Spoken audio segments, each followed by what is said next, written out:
सुस्वागतम. सर्व रसिक प्रेक्षकांचे स्वागत. आजकालच्या काळात मुलांसमोर अनेक आव्हाने, अनेक संकटे आहेत. अशा वेळी आपण पालक म्हणून मुलांना छान वातावरण आणि आधार देऊ शकतो. त्यांच्या मनात आपल्या देशाविषयी आणि धर्माविषयी प्रेम जागृत ठेवणे ही आपली जबाबदारी आहे. आम्ही स्वतःला तेवढे योग्य किंवा मोठे समजत नाही, परंतु या मुलांना त्यांच्या बालपणीतल्या गोड आठवणी द्यावी आणि या आठवणीसोबत आपले संस्कार त्यांच्यापर्यंत पोहोचावेत म्हणून हा अल्पसा प्रयत्न. भारत खंडातील अत्यंत अल्पवयीन परंतु ज्ञानाधिकारानं अत्यंत मोठी अशी ही व्यक्ती श्री क्षेत्र आळंदी येथे जन्माला आली. संस्कृत भगवद्गीता जनसामान्यांना समजता यावी यासाठी ज्ञानेश्वरांनी ज्ञानेश्वरी हा ग्रंथ अवघ्या 16व्या वर्षी लिहिला आणि वयाच्या 21व्या वर्षी या ज्ञानयोगी समाधीस्थ झाला. ज्ञानेश्वरी विषयी ज्ञानेश्वरांशिवाय महाराजांनी अमृतानुभव, चांगदेव 65, हरिपाठ, अभंग असे साहित्य लिहून ठेवले. संत ज्ञानेश्वरांचा हा जीवन प्रवास आपल्या समोर मांडताना आम्हाला खूप आनंद होत आहे. आम्ही आणि या मुलांनी खूप मनापासून कष्ट घेऊन हा प्रवास आपल्या समोर आणला आहे. ज्ञानाचे ज्ञानेश्वर होताना त्या प्रवासात आमची मुलं दिवसेंदिवस प्रगल्भ होत गेली आहेत. आणि दुसरं म्हणजे एकूणच या मंचाचा आकार थोडा लहान असल्याने काही प्रसंग अगदी जवळजवळ सादर होताना दिसतील. काही गोष्टी नेपथ्यातून प्रसंगानुरूप आपल्या समोर सादर करण्याचा प्रयत्न करत आहोत. त्यात काही उडीदोडी असतील तर मोठ्या मनानं त्या चुका पोटात घाला आणि जिथे जिथे तुम्हाला मनस्वी आनंद मिळेल तिथे तिथे या चिमुकल्या बालकलाकारांना प्रोत्साहन द्या. ज्या चुका असतील त्या आम्हा मोठ्यांच्या, जे जे छान सुंदर आनंद देणार असेल ते सगळं या मुलांचं. आणखी एक आवर्जून सूचना करावीशी वाटते. नाटक सुरू असताना एका क्षणी आम्ही सगळे लाईट्स बंद करणार आहोत, तेव्हा घाबरून जाऊ नका. काही क्षणाने पुन्हा सुरू होतील, पण या अंधारात एक छान अनुभव तुम्हाला घेता येईल. तो आलाच तर दाद द्यायला विसरू नका. चला तर मग सादर करतो आहोत संत श्रेष्ठ ज्ञानेश्वर महाराजांच्या चरित्रावरील एलान्फाच्या बालकलाकारांनी सादर केलेले नाटक ज्ञानेश्वर माऊली संजीवन समाधी. ज्ञानेश्वर माऊली संजीवन समाधी. आणि मराठी मनांवर शतकानुशतके अधिराज्य गाजवणारे संत श्रेष्ठ श्री ज्ञानेश्वर महाराज यांची ही जीवनगाथा. ज्ञानेश्वर माऊली हे मराठीला मिळालेलं वरदान आहे. या वरदानाचा वेळ संपलेला नाही आणि संपणारही नाही. सोन्याच्या पिंपळाची सळसळ आणि त्या सळसळीमधून अघटितपणे बाहेर पडलेल्या एका सुगंध वादळाची ही कथा. या कथेची सुरुवात झाली आपेगावच्या गोविंदपंत कुलकर्णी यांचे चिरंजीव विठ्ठलपंत आणि आळंदीमधील सिद्धोपंत आणि उमाबाई यांची कन्या रुक्मिणी यांच्या विवाहापासून. द्वारकेपासून पिंडारकाठ आणि त्र्यंबकेश्वरापासून आळंदी असा प्रवास करून हरिचिंतनात व्यग्र असणाऱ्या विठ्ठलपंतांना सिद्धोपंतांनी आपला जावई करून घेण्याचे मनी योजले. त्याप्रमाणे त्यांनी त्यांच्याशी बोलणे देखील केले. विठ्ठलपंताई या विवाहास राजी झाले आणि विवाह संपन्न झाला सुद्धा. मात्र रुक्मिणीशी विवाह केल्यानंतर देखील हरिचिंतनात व्यग्र असलेले त्यांचे मन संसारात काही रमेना. अखेर संसार त्यागून त्यांनी संन्यास स्वीकारला आणि ते काशी क्षेत्री रामानंद स्वामींच्या आश्रमामध्ये गेले. पण नियतीच्या मनात काही अगळच घडत होतं. रामानंद स्वामी तीर्थाटन करीत आळंदीत पोहोचले. आळंदीतल्या सिद्धेश्वराच्या मंदिरात त्यांनी आपला मुक्काम केला. भल्या पहाटे इंद्रायणी नदीमध्ये स्नान उरकून ते मंदिराकडे परत येत होते. सूर्याच्या स्वच्छ प्रकाश किरणांनी आळंदीला नुकतीच जाग येऊ लागली होती. पहाटे पहाटे सुवर्ण पिंपळाला प्रदक्षिणा घालून रुक्मिणी घराकडे परतत होती. समोरून येणाऱ्या रामानंद स्वामींना पाहून ती थांबली. हातातील देवपूजेचे तामण खाली ठेवून तिनं स्वामींना प्रणाम केला. सहजपणे रामानंद स्वामी म्हणाले, कल्याणमस्तु, इष्टपुत्र सौभाग्यवती भव. स्वामींच्या या आशीर्वादाने रुक्मिणी थबकली आणि विठ्ठलपंत काशी यात्रेस गेले असून त्यांनी तिकडे संन्यास स्वीकारल्याचेही तिने सांगितले. स्वामींनी तिच्या पतीचे वर्णन विचारले आणि स्वतःशीच बोलल्यासारखे काहीसा निर्धार करीत ते निघून गेले. स्वामी आळंदीहून पुण्य काशी क्षेत्री आपल्या मठात परतले. मठामध्ये नवीन आलेल्या चैतन्य स्वामी या तरुण संन्याशाला त्यांनी गाठले. रामानंद स्वामी समोर येतात. चैतन्य स्वामी असे नाव धारण केलेल्या विठ्ठलपंतांनी त्यांना प्रणाम केला. रामानंद स्वामींनी चैतन्य स्वामींची चौकशी केली. आळंदीला रुक्मिणीने वर्णन केलेले तिचे पती हेच याची त्यांना खात्री पटली. काषाय वस्त्र गंगेला अर्पण करून पुन्हा गृहस्थाश्रम स्वीकारावा अशी रामानंद स्वामींनी आज्ञा केली. आपला निर्णय सांगून रामानंद स्वामी निघून गेले. त्यांच्या पाठमोऱ्या आकृतीकडे पाहताना विठ्ठलपंतांचे मन पुन्हा आळंदीकडे माघारी वळू लागले. संन्यासी व्रताची बंधने नकळतपणे तुटू लागली आणि निर्णयाचे रूपांतर कृतीत होऊन विठ्ठलपंत आळंदीला पुन्हा आपल्या घरी परतले. ईश्वर भक्तीच्या आसक्तीने भारलेल्या मनाला रामानंद स्वामींच्या आदेशाची जोड देत विठ्ठलपंतांनी पुन्हा गृहस्थाश्रमात प्रवेश केला. विठ्ठलपंत आणि रुक्मिणी हे दोघे जण पुन्हा एकत्र आले खरे, पण समाजाचा त्यांच्यावर खूप राग होता. संन्यासी पुन्हा गरबारी झाला. ही गोष्ट केवळ अद्भुत आणि विलक्षण होती. विठ्ठलपंतांच्या पुन्हा संसारात येण्यामुळे समाजामध्ये अनाचार माजेल अशा समजुतीने आळंदीतील ब्राह्मणांनी विठ्ठलपंतांना वाईट टाकले. म्हणून विठ्ठलपंतांनी आळंदी नजीकच्या सिद्धपेठ या ठिकाणी कुटी उभारून आपला संसार थाटला. समाजाने वाईट टाकल्यानंतरही विठ्ठलपंत आपला वेळ ग्रंथ वाचन, आत्मचिंतन आणि ईश्वर भक्ती यामध्ये व्यतीत करीत होते. गृहस्थाश्रमाचा स्वीकार केल्यानंतर निसर्ग नियमानुसार त्यांना संतती प्राप्ती झाली. ज्येष्ठ चिरंजीव निवृत्ती, ज्ञानदेव, सोपान आणि धाकटे मुक्ता. विठ्ठलपंत स्वतः ज्ञान संपन्न असल्यामुळे मुलांच्या विद्याभ्यासात कोणताही व्यत्यय आला नाही. ही चारही भावंडे हळूहळू मोठी होत होती. आपल्या मुलांच्या मुंजी व्हाव्यात, समाजाने त्यांना धर्मात स्थान द्यावं असं विठ्ठलपंतांच्या मनात सतत येत होतं. म्हणून ते आळंदीच्या ब्रह्मवृंदाकडे गेले. परंतु संन्याशाच्या पोरांना मौंजी बंधनाचा अधिकार नाही असे सांगून ब्रह्मवृंदाने त्यांना हकलून लावले. विठ्ठलपंतांना ही सल पोचत होती. हे पाहून ब्रह्मगिरीच्या प्रदक्षिणा करू म्हणजे मनाला होणारा त्रास तरी कमी होईल असे ज्ञानेश्वरांनी सुचविले. विठ्ठलपंत, रुक्मिणी आणि 4 भावंड ब्रह्मगिरीच्या प्रदक्षिणेसाठी निघाली. बरंच अंतर पार केलं. अंधार होऊ लागला होता. वादळ येईल असंही वाटत होतं. सगळ्यांनी ब्रह्मगिरीच्या पायथ्याशी पोचायला हवं म्हणून घाईनं पावलं टाकायला सुरुवात केली. पण नियतीच्या मनात काही वेगळंच होतं. सोसाट्याचा वारा सुटू लागला. वादळ घोंगावू लागला. अशात जंगलातल्या प्राण्यांचे भयावह आवाज येऊ लागले. वाघाची डरकाळी ऐकू आली तशी सगळ्यांची पळापळ झाली आणि त्यातच त्यांची चुकामुक होऊन कुटुंबापासून दुरावलेला, वादळात सापडलेला निवृत्ती घाबरून एका गुहेत शिरला. याच गुहेत गुरु गहिनीनाथांनी निवृत्तीला दीक्षा दिली आणि निवृत्तीचा निवृत्तीनाथ झाला. निवृत्तीनाथ जवळपास 12 वर्ष गहिनीनाथांकडून ज्ञान ग्रहण करीत होते. इकडे विठ्ठलपंत आपल्या मुलाला शोधण्यासाठी वणवण फिरतच होते. कुणाला साकडं घालत होते, विनवण्या करत होते. हिरमुसलेले, निराश झालेले विठ्ठलपंत जड पावलांनी मागे फिरले. त्यांच्या डोक्यात विचारांचे काहूर माजले होते. काय करावं काहीच समजत नव्हतं.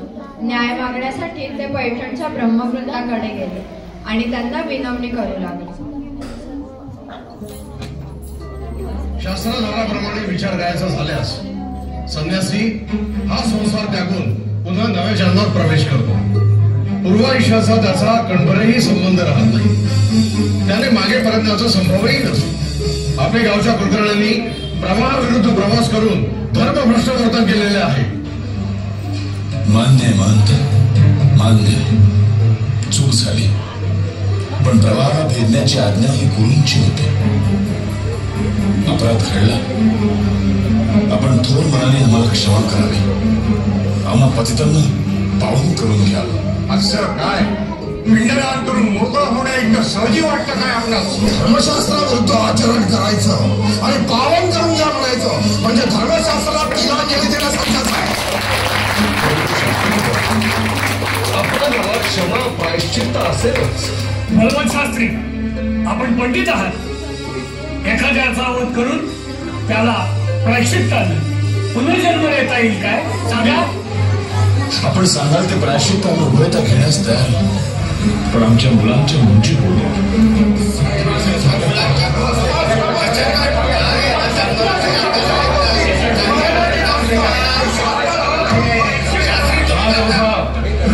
शांत बसा. या अपराधाला शासन एकच,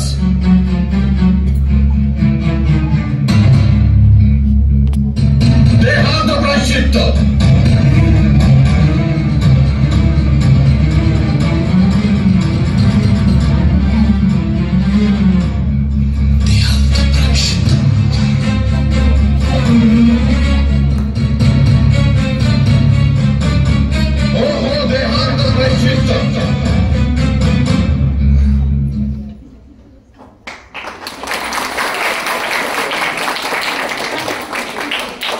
पैठणच्या धर्मपीठानं सुनावलेल्या त्या कठोर निर्णयानं मनोमन कोसळलेले विठ्ठलपंत पुन्हा आळंदीस परतले. कुटीमध्ये एका बाजूला ज्ञानेश्वर, सोपान, मुक्ता ही लहान बाळे झोपलेली होती. रात्रीच्या नीरव वेळी त्यांनी रुक्मिणीपाशी आपलं मन मोकळं केलं. देहत्यागाशिवाय दुसरा कोणताच मार्ग नाही हे त्यांना कळून चुकलं होतं.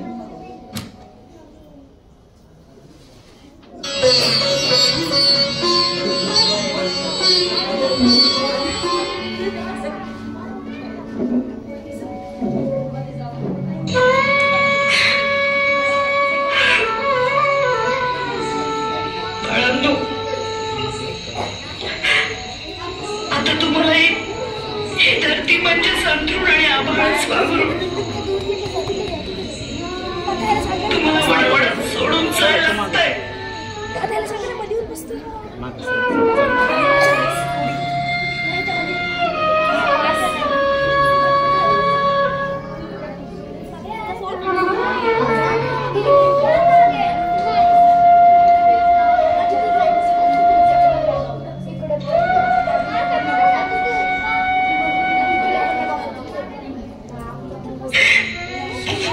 कसे राहाल, कसे जगाल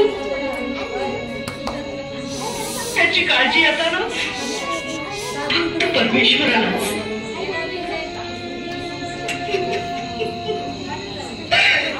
का आमच्या पोटी जन्माला आला, का वनवासी झाला? तुम्ही साधक आहात.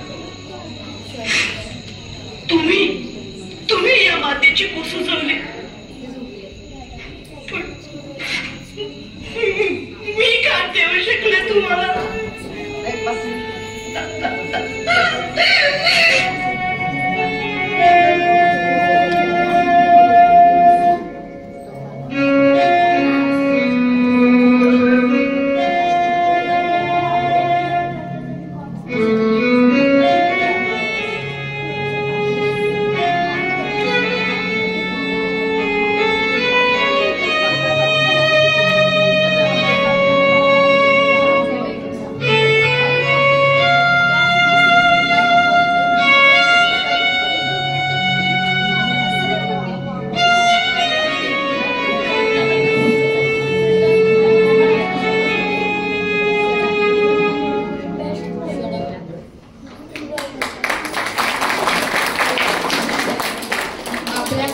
भवितव्यासाठी विठ्ठलपंत आणि रुक्मिणीनं निर्धारानं जलसमाधी घेऊन आपली जीवनयात्रा संपवली. क्षणभर थरथरलेलं पाणी त्या दोघांना पोटात घेऊन पुन्हा शांत झालं. पहाटेची किरणं धरणीवर उतरली. तीच मुळे भीषण शांतता घेऊन तीनही भावंडे आई वडील दिसेनासे झाल्याने बेचैन झाली होती, अस्वस्थ झाली होती.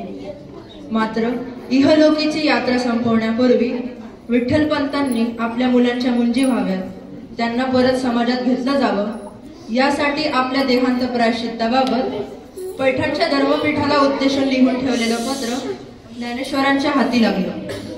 आणि ते त्यांनी सोपान आणि मुक्ता यांना वाचून दाखवले. विठ्ठलपंत आणि रुक्मिणीने जलसमाधी घेऊन देहांत प्रायश्चित्त स्वीकारले. ही बातमी वाऱ्यासारखी पसरली, परंतु आळंदीकर ब्राह्मणांनी अंतर्मुख व्हायच्या ऐवजी आनंदोत्सवात साजरा केला. निवृत्ती, ज्ञानदेव, सोपान आणि मुक्ता चारही भावंडे पोरके झाले होते, परंतु धीर न सोडता कोरांना मागून ते दिवस काढत होते. असेच एक दिवस ज्ञानेश्वर गावात जाऊन भिक्षा मागू लागले.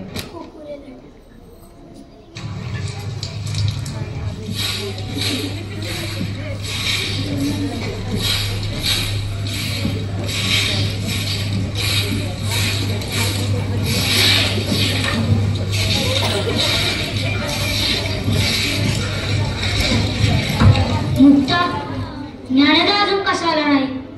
मला खूप भूक लागलीये. सोपान दादा ज्ञानदा गावात गेलाय. काल अवघा गाव फिरून काही म्हणून मिळालं नाही. आजही पाणी पिऊनच राहावं लागेल कदाचित. मुक्ता, तुला नाही भूक लागली? तू आणि ज्ञानदा इतकं प्रेमाने बोलता की त्यानेच माझी भूक शमते. तुला पाणी देऊ का? हा ज्ञानदा अजून कसा आला नाही? ओम भवती भिक्षा देहि, ओम भवती भिक्षा देहि. काय रे, रोज काय लागला? चल चला ना.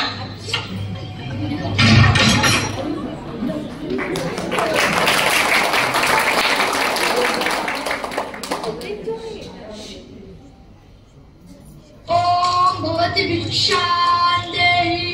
काय सकाळच्या बाहेर राम भारत लक्षाला. ओम भवती भिक्षा देहि.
या मुलांची वृत्ती, बुद्धिमत्ता यामध्ये दिवसेंदिवस प्रगल्भता येत चालली होती. दिवसामागून दिवस उलटले, महिने गेले, वर्ष लोटली आणि एक दिवस अंगापिंडाने मोठा झालेला निवृत्ती आळंदीला आपल्या भावंडांकडे अचानक येऊन पोहोचला. थोरल्या भावाला समोर पाहून जणू या भावंडांना वडिलांचा हात मिळाल्याचाच आनंद झाला होता. विठ्ठलपंतांच्या निर्णयाविषयी आणि त्यांनी लिहिलेल्या पत्राविषयी ज्ञानेश्वरांनी सारा वृत्तांत निवृत्तीनाथांना कथन केला. आईबाबांची शेवटची इच्छा म्हणून तरी आपण पैठणला जाऊन शुद्धीपत्र मिळवावे असा मनोदयही ज्ञानेश्वरांनी व्यक्त केला. निवृत्तीनाथांच्या आज्ञेनुसार ते सगळे पैठणला जायला निघतात आणि पैठणला पोहोचल्यावर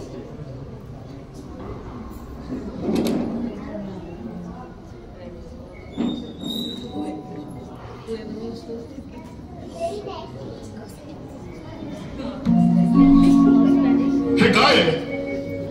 काही समजत नाही. याला म्हणायचंय काय?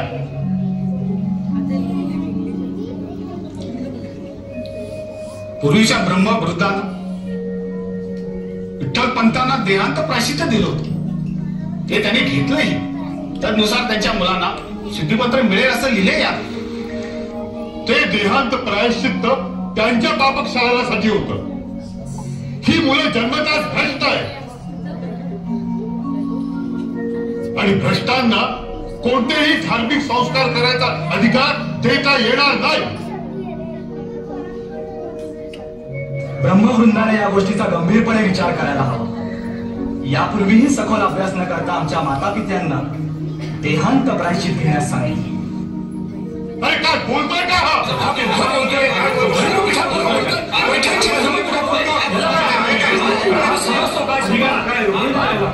या ब्रह्मवृंदावर संशय असेल तर आपण काशी क्षेत्री जावं आणि त्या पीठाकडून शुद्धीपत्र घेऊन यावं. ते आम्ही मान्य करू.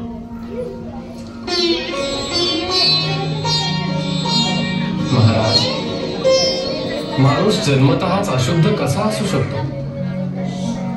मानवी जन्म हा ईश्वरी संकेत आहे. इथे शुद्धीपत्राचे याचक म्हणून आला विवाद घालण्यासाठी.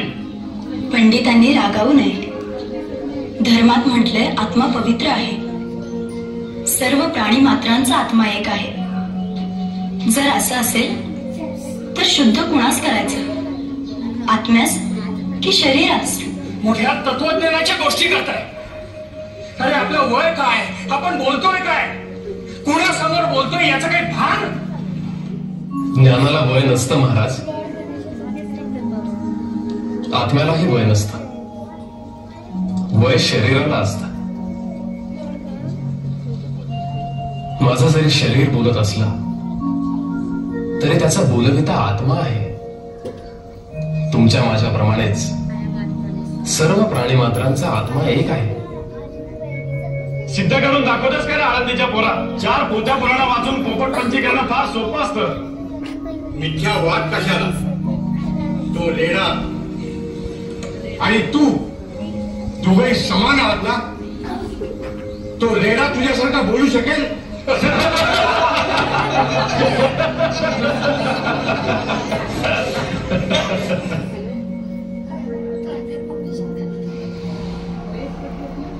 बोल ना. जर त्याच्या आणि माझ्या आत्म्याचा संवाद घडला तर काय अशक्य? मी जे बोलेन ते तोही बोलेन. काय अशक्य? म्हणजे तुला असं म्हणायचंय की तो रेडा बोलेल? ऐका ब्राह्मण श्रेष्ठी, तो ऐका. अरे कालचं बोल आम्हाला तत्वज्ञान शिकवतोय. एवढ्या गोल गप्पा मारतोस ना तर करून दाखव. हे रेडेवाला थांब जरा. चला रे.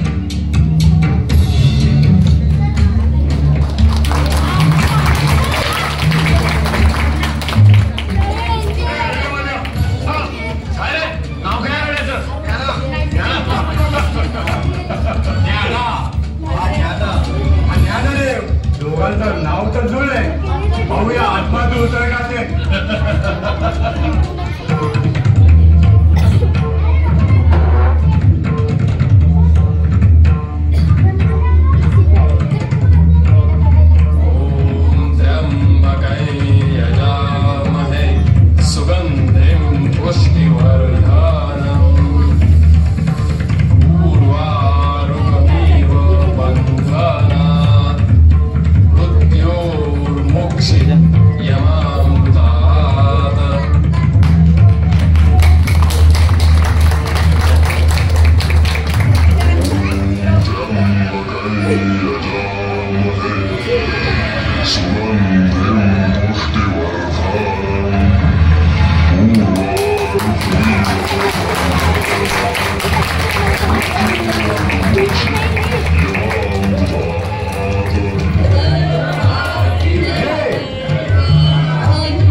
ईश्वराचा अवतार आहात. आम्ही बाबराने तुम्हाला काय शुद्धीपत्र द्यायचं? तुम्हाला ओळखलं नाही आम्ही. क्षमा करा, क्षमा करा. क्षमा करा.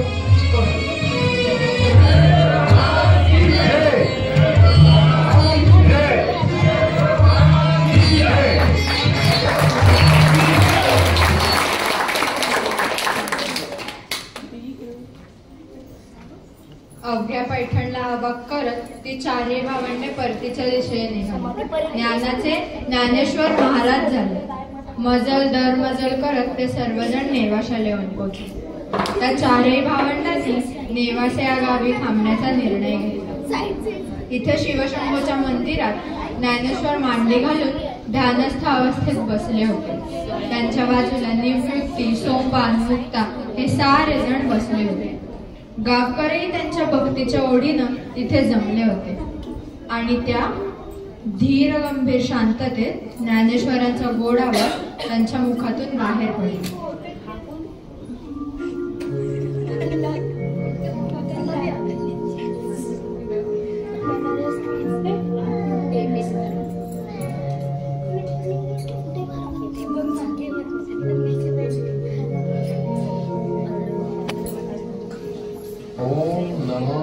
आद्या वेद प्रतिपाद्या जय जय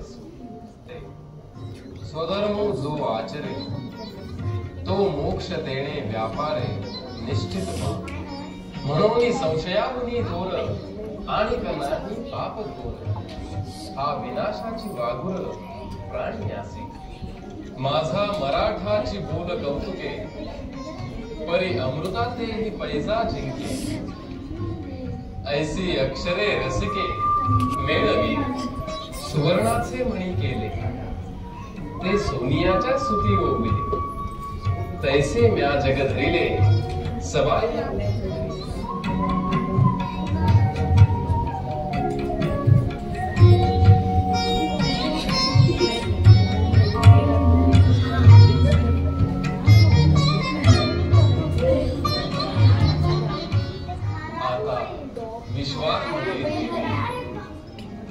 येणे वाग्यते उषावे तोषोनी मज द्यावे पसाय दान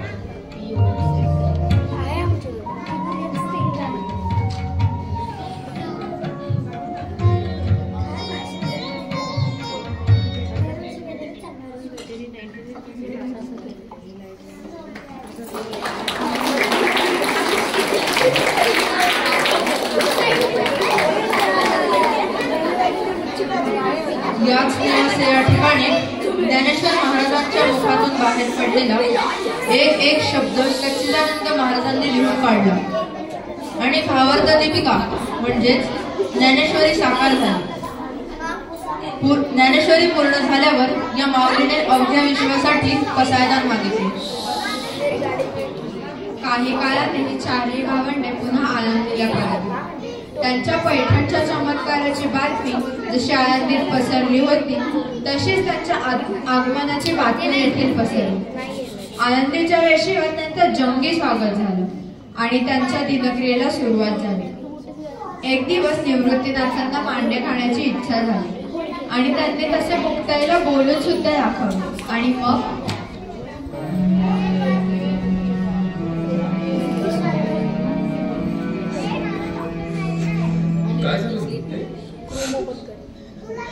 निवृत्तीनाथाने कधी नव्हे ते मांडे खायची इच्छा केली आणि मी त्यांची देखील इच्छा पूर्ण करू शकत नाही. काय झालं? मला फक्त आपण देखील मिळाले. ठिकाणांना मांडण्याचे कसले डोळे म्हणून अपमान केला.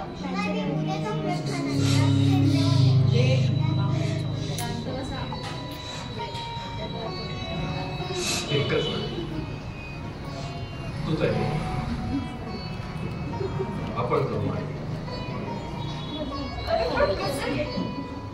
मांडे भाजायचे कसे? तू तयारी तर कर.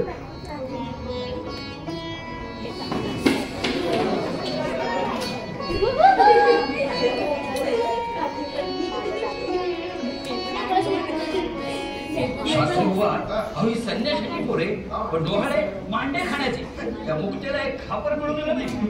बघतो का कशी मांडे भाजते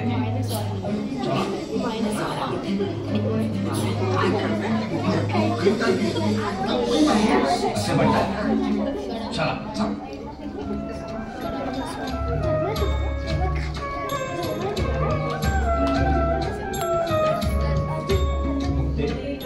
मांडे फार ज्ञान आलंय सुंदर दवा मिळाला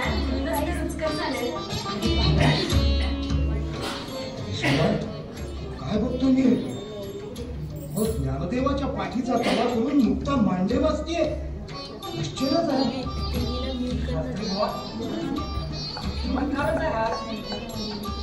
लोक म्हणतात त्याप्रमाणे हे मुलं खरोखरी अवतारी आहेत.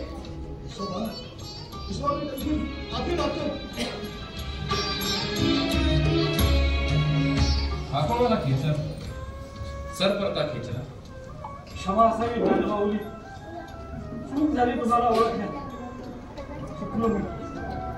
क्षमा क्षमा असावी. विसोबा काका, दृष्टी नितळ केली की सारं सात्विक दिसतं. तुमचा दृष्टीभ्रम गेला यातच सारं काय झालं. इतकी वर्षी विश्वास केला मी तुमचा. खूप वाईट वागलं तुमच्या घरात. विसोबा काका, प्रत्येकाला बुद्धी देणारा तो ईश्वर आहे. इतकी वर्ष आयुष्य तुम्ही खेचरासारखं ओढत होता. आज तुमच्यातला परमेश्वर जागा झाला. आजच्या या तुमच्या पुनर्जन्माचा विसोबा विचार करतो.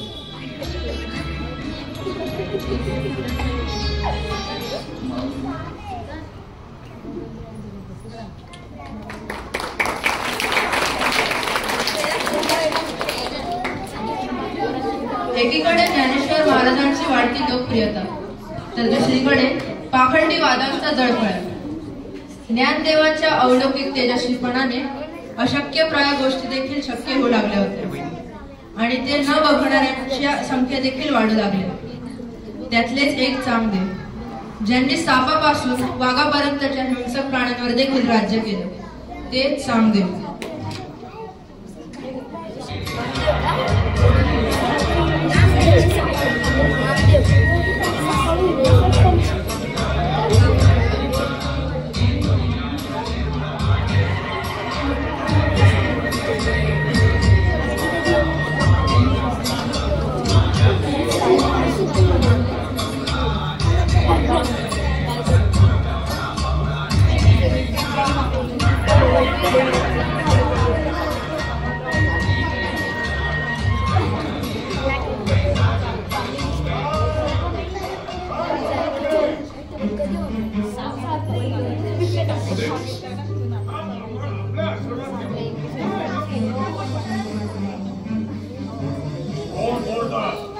ज्ञानेश्वर महाराज, आळंदीचा पोर महाराज कधी झाला? ईश्वरी अवतार आहे. पैठणच्या अवघ्या ब्रह्मसभ्याच त्यांनी नमवले. रेड्याच्या मुखी वेद वजवून घेतले. मोठे अलौकिक आणि तेजस्वी आहेत.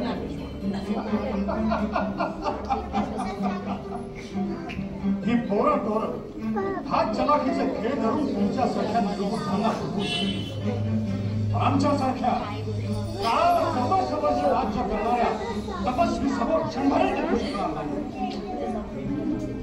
पोराला योग सामर्थ्य म्हणजे काय हे दाखवणार. साधका लेखन साहित्य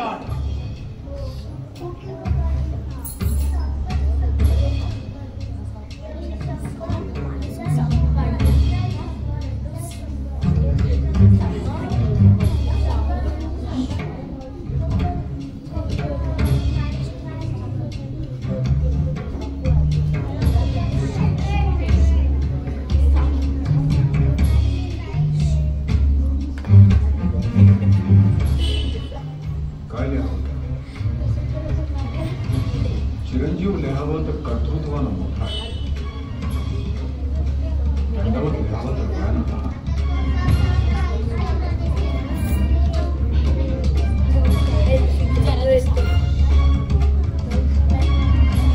ज्ञान वयापेक्षा श्रेष्ठ असतं. अद्याप आम्ही त्याला ज्ञानी असलेला मान्य केलेला नाहीये. साधका हेच कोरपत्र लिहून त्याला दे आणि सांग आम्ही हे पाठवलंय हाच त्याचा सन्मान आहे.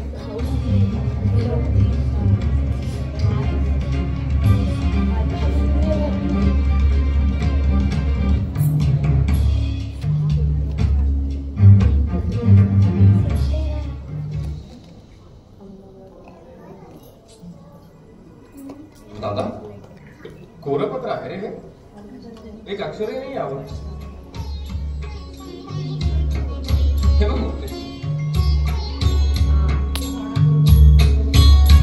ज्ञानदा, 1400 वर्ष तपश्चर्या करूनही या कागदासारखा कोराच राहिला रे हा. मुक्ते, जन्म मृत्यूवर विजय मिळवलेले सांगा वटेश्वर आहे. जीव जंतू प्राणी मात्रांवर राज्य करतात ते. त्यांच्याबद्दल असं बोलू नये. ज्ञाना, निरभ्र आकाशासारखं हे पत्र आहे. यावर तू अक्षरसंस्कार. निरभ्र आकाशापेक्षाही त्या तारांगणाची रांगोळी किती शोभून दिसते हे तू त्यांना पटवून सांग.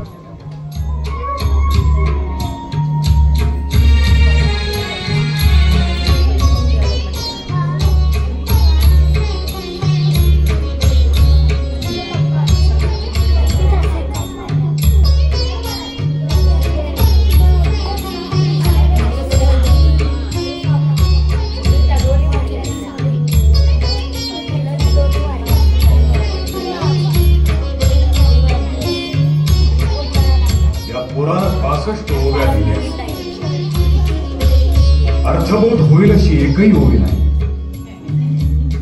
त्या पोराला काय वाटलं? निर्बोध पत्र वाचून मी शांत होईल? या पत्राचं उत्तर मी समक्ष देईन, दृश्याला देईन. बघून त्याची मती कुंग व्हायला हवी. आता एवढं आमच्या समोर साधका, आमच्या प्रस्थानाची तयारी करा.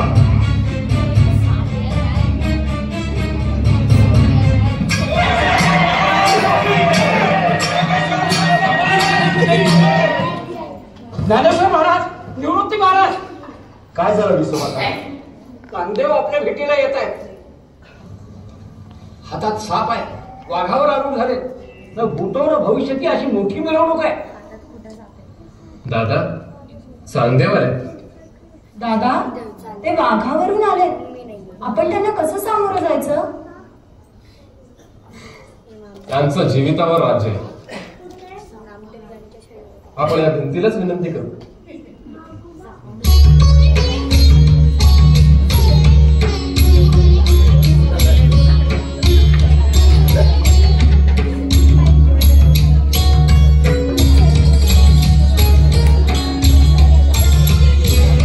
चल ग बाई, आम्हाला घेऊन चल.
ज्ञानेश्वर महाराज की जय.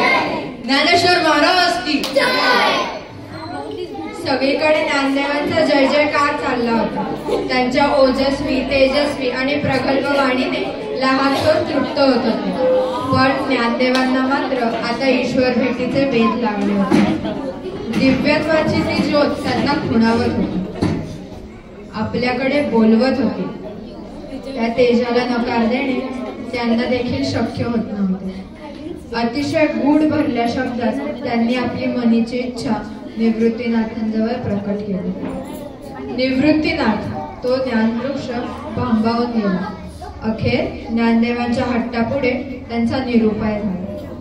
ज्ञाना, खरोखर खूप मोठा झालायस, ज्ञानी झालायस, काळाच्याही पलीकडे गेलायस, पण भागवत धर्माचा वटवृक्ष व्हायचाय अजून. दादा, जे बीज पेरलं ते अंकुरलं. आता ते जोपासणं अवघ्यांचं कार्य. माझं कार्य संपलं. अनुज्ञा दे. आता समाधी घेईन म्हणतो. मला अनुमती द्या दादा, आता थांबवू नका. कार्तिक वद्य त्रयोदशी शके 1218 हा दिवस ज्ञानेश्वरांनी आपल्या संजीवन समाधीसाठी निश्चित केला होता. निवृत्तीनाथांसह सोपान, मुक्ता साऱ्यांनी त्यांना समजावून पाहिलं. इतकंच नव्हे तर चांगदेव, विसोबा पंत आणि बळवंत शास्त्री यांनी सुद्धा. अवघा आसमंत ज्ञानदेवांना विनवणी करण्यासाठी जमा झाला होता. त्यांनी समाधी घेऊ नये म्हणून प्रयत्न करण्यासाठी आणि नाहीच जमलं तर त्यांना अखेरचा निरोप देण्यासाठी. नामदेव महाराज आणि जनाबाई देखील इथं उपस्थित होते. निवृत्तीनाथांना चरण स्पर्श करत ज्ञानदेवांनी समाधीस्थळाकडे प्रस्थान ठेवले. निरागसमित करत माऊलींना साथ दिली. आता लावा शेळा, आम्ही जातो देवाघरा.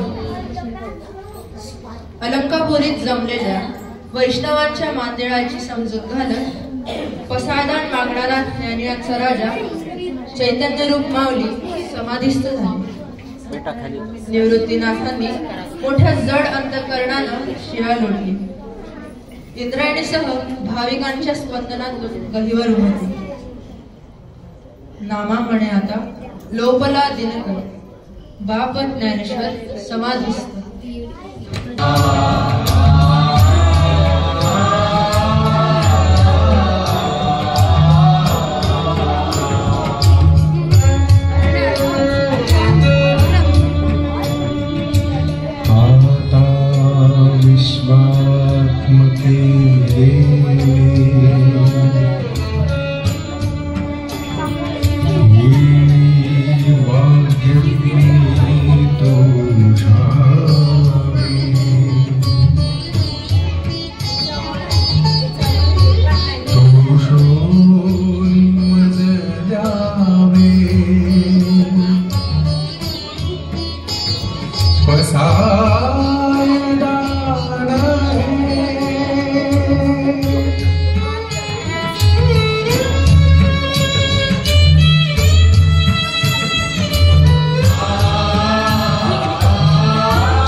तया सत्कर्मी रती वाढू भूता परस्परे परो मैत्र जीवांचे.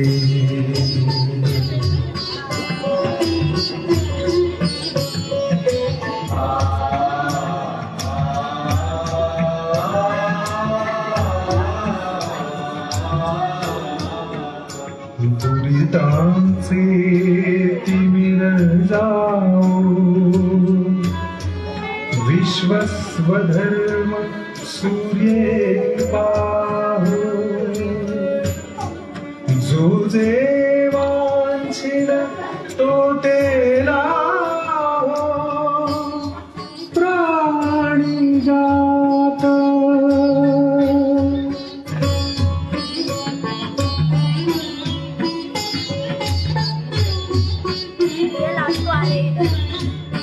वर्षत सकल मंगली ईश्वर निष्ठांची मांदियाई. अनवरत भूमंडली भेट तूता.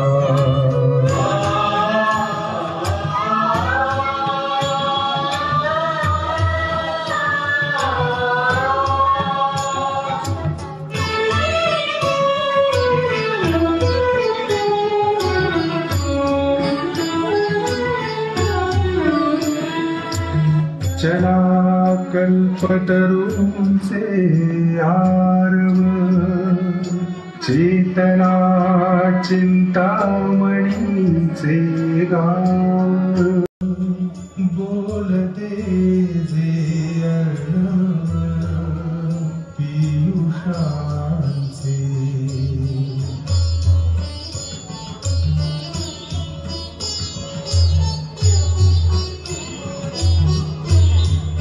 चंद्रमेघे लांछन मातंग जेता पहिरा ते सर्वाही सदा सज्जन सोय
दान पसाओ येणे बरे ज्ञान देवो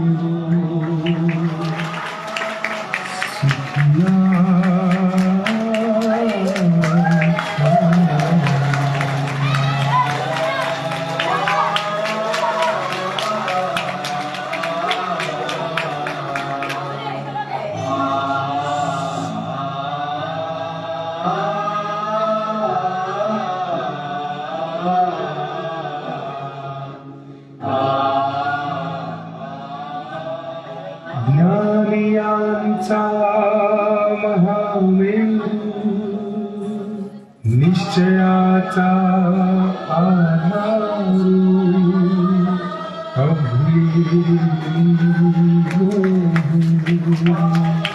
समाधिस्थ जाहरा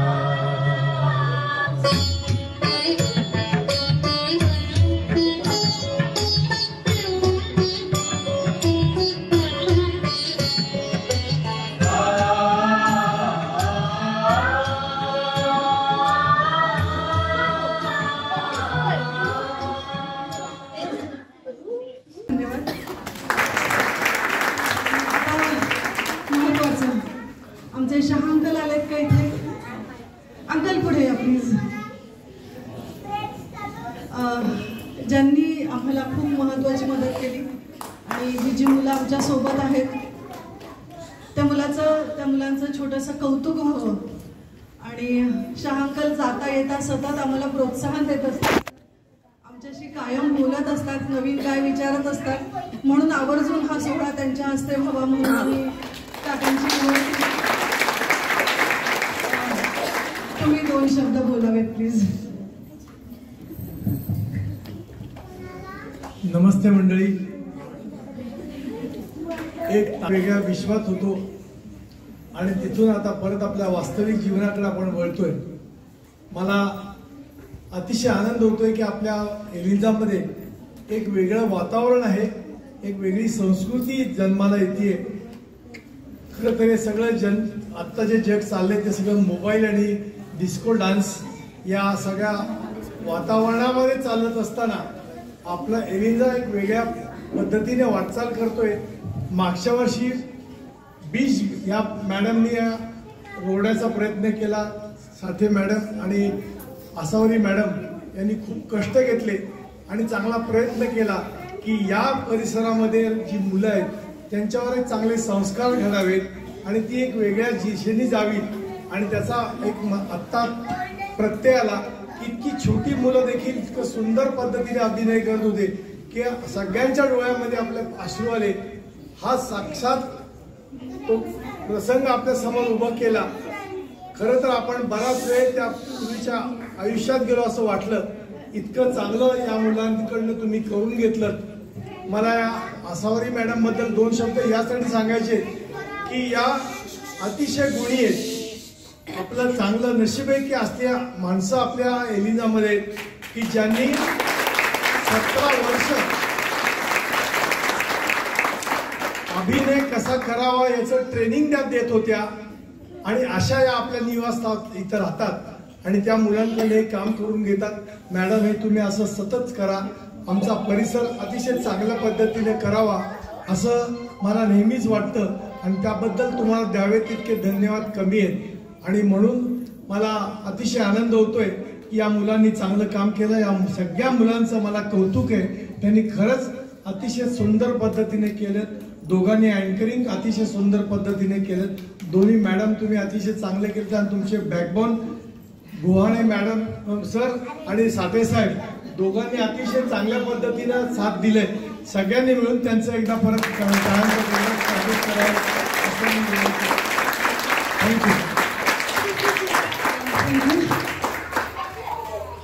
खरं तर संस्कार वगैरे करण्याइतपत आम्ही खूप मोठे नाही आहोत, पण जे आम्हाला येतं, जे चांगलं आम्हाला येतं ते आमच्यातलं चांगलं थोडंफार का होईना आपण समोरच्याला देता येऊ शकतो याचं समाधान वाटतं. म्हणून हा छोटासा प्रयत्न आहे की या मुलांनी थोडंसं आपल्या रूट्सकडे वळावं. आपली संस्कृती म्हणा किंवा आपले जे मूल आहेत ते त्यांनी जपावेत. बाकी आपण पालक म्हणून त्यांना सगळ्या गोष्टी देतो, क्लासेस लावतो, फुटबॉल म्हणा, क्रिकेट म्हणा, स्केटिंग म्हणा किंवा अजून कुठल्या ॲक्टिव्हिटीज असते, पण याही गोष्टी त्यांना सांगायला पाहिजेत.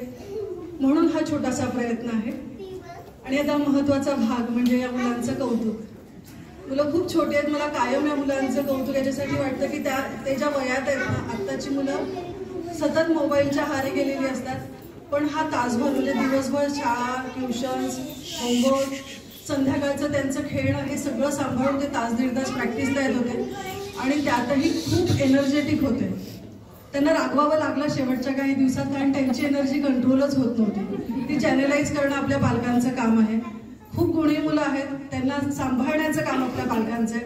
म्हणून हा आमचा छोटासा प्रयत्न. आता मी काकांना विनंती करेल, काका तुमच्या हस्ते आपण या छोट्या मुलांना छोटंसं एक गिफ्ट देऊयात. किमया जोशी जिने विठ्ठल पंत केलं, ये पुढे ये.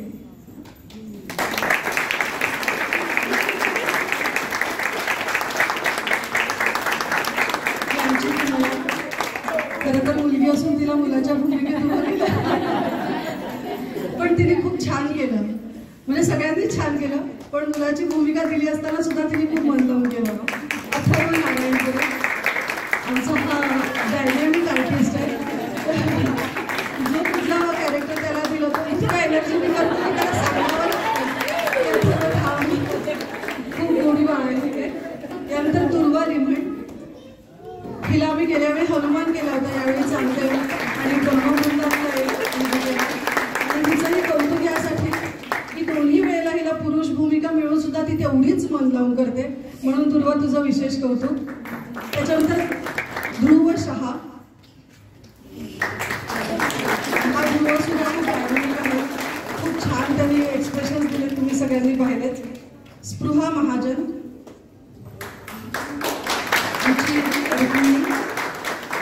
नंतर आर्टिस्ट थोडे कमी होते त्याच्यामुळे आम्ही त्यांना थोडासा गेटअप चेंज करून वेगळ्या याच्यात आणलं, हे तुम्हाला कदाचित लक्षात आलं असेल. वेदांत चारवी देव,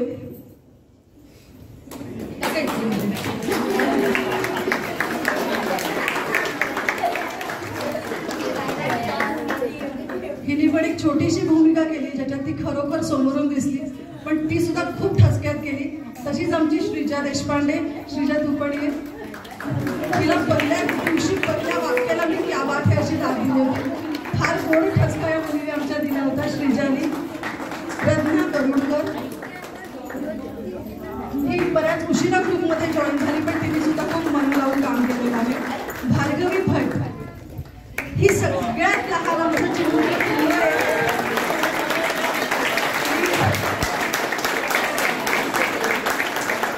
फक्त एका सीनपुरती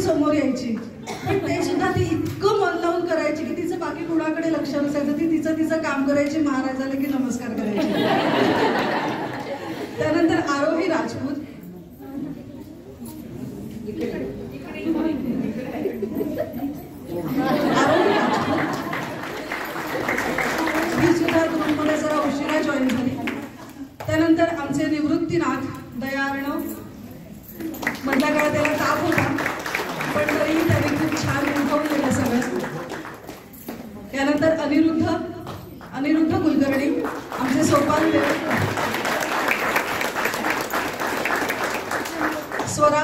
स्वरा जयस्वाल आमची मुक्ताई,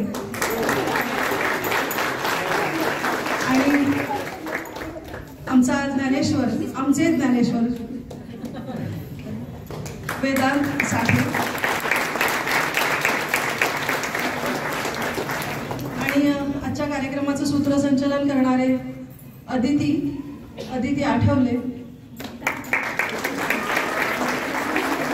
आणि रोहित गुहाणे.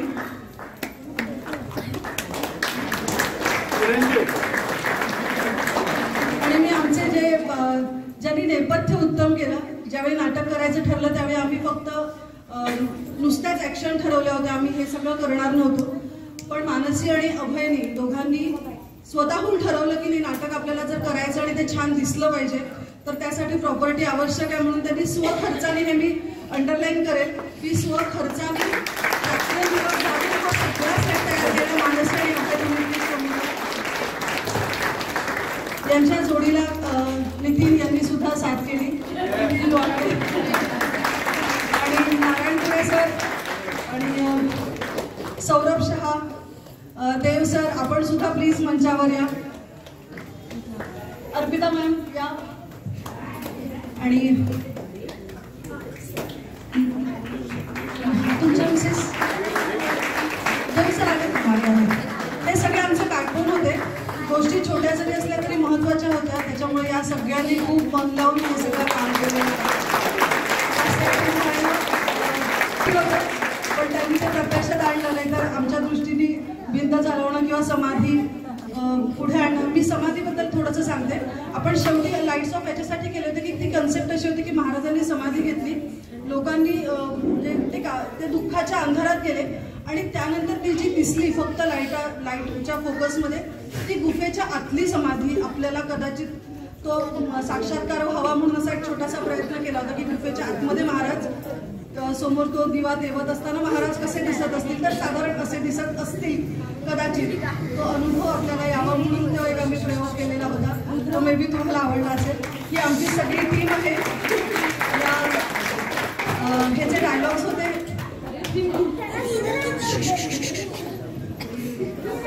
मॅडमनी सगळ्यांचं कौतुक केलं, पण त्यांचं कौतुक करायचं राहिलेलं आहे, तेव्हा सगळ्यांनी टाळ्यांच्या गजरामध्ये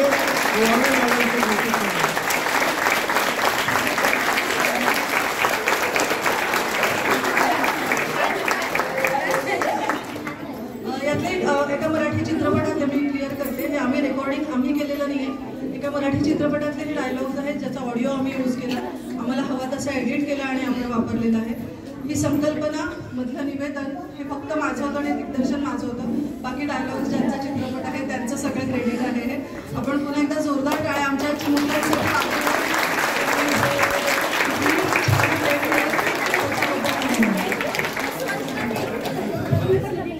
मी युवराज सेठ जाधव यांना विनंती करतो की त्यांनी स्टेजवरती यायचं. आपल्या सगळ्यांचं सर्व कलाकार आणि सर्वांचं आभार मानण्यासाठी युवराज सेठ येतात. 2 मिनिटात कार्यक्रम संपेल. युवराज सेठ जाधव.